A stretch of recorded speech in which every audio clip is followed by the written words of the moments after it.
Guess we're talking about Johnny Somali once again. He's in the news once again. And before we get to that, just a quick mention, because in my first segment talking about Johnny Somali about 4 months ago, and at some point between then and now, I forget if it was that video or one of the in-between ones, I mentioned how, in my opinion, I thought the prosecutors over in Japan were likely building a case on this dude, because they had already seen that when he got in trouble the first time, he still kept at it. Dude never learned a lesson.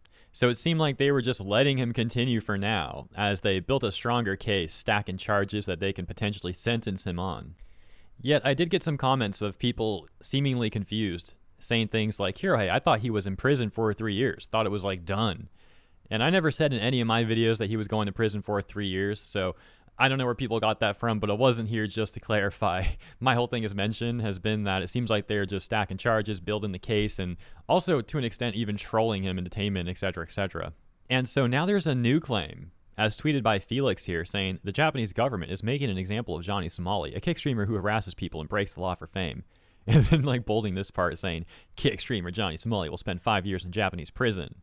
Now, that tweet was made about 12 hours ago, and only about 30 minutes ago did it get this community note added to it, which says, a statement of falsehood. Johnny is currently serving a second term of a 23-day detainment in police custody, and is yet to face a prosecution trial before a judge. Yet there were a lot of people in the responses to that tweet just instantly believing the claim, with the only source being Pop Topic, which, in their article covering this that I took a look at, unless I missed something, there was no source proving the 5-year claim.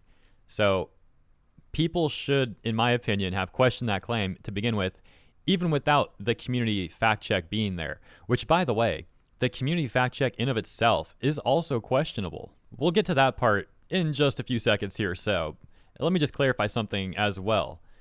When I'm pointing this stuff out, I'm not trying to reprimand anybody.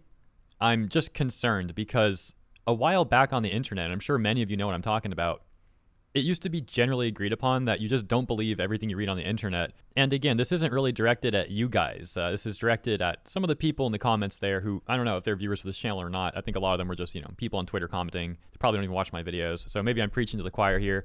But I'd still rather say it because, again, I'm just saying this out of concern and love. Just be careful what you read online. And so, as mentioned, we'll also go back to this community note and take a look at this. Once again, they say, Johnny is currently serving a second term of a 23-day detainment in police custody and is yet to face a prosecution trial before a judge.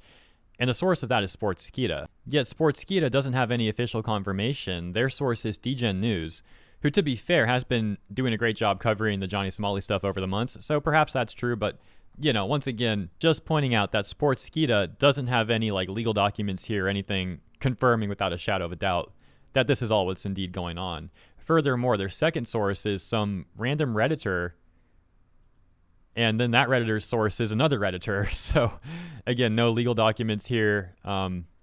Make of it all what you will. Long story short. So in conclusion, there's been some speculation, a lot of speculation. There's been some misinformation. But one thing we can say with certainty is that this whole thing still does not look good for Johnny Somali. Dude's still getting all caught up in Japan's legal system, and I'm sure that's not going to be fun for him at all. And perhaps a word of caution when it comes to the Twitter community note fact check thing. I mean, it's brought us a lot of humor when people say crazy things and then they get fact checked on there, get community noted. But ultimately, the community note, to my understanding of how it works, and this is probably just a rudimentary description of how it works, it's like someone will make the community note, and then other people who participate in that function on Twitter, X, whatever, they can then vote on if it's a good one or not, and then the best one will get pushed to the top, and we'll have the note added to it. I think it works something like that. So, again, it's not like you 100% for sure know it is an accurate thing.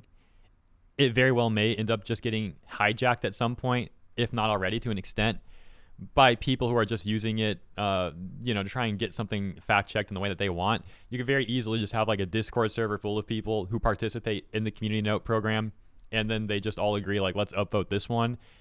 So you got to be careful with that stuff too, especially down the road as more and more people participate and more people see nefarious ways they can abuse that. So just, again, I'm saying this stuff with caution and with love. Just be careful out there, guys. Be careful out there in the real world and on the internet. I'll leave it there. Thank you for tuning in, and I'll see you in the comments.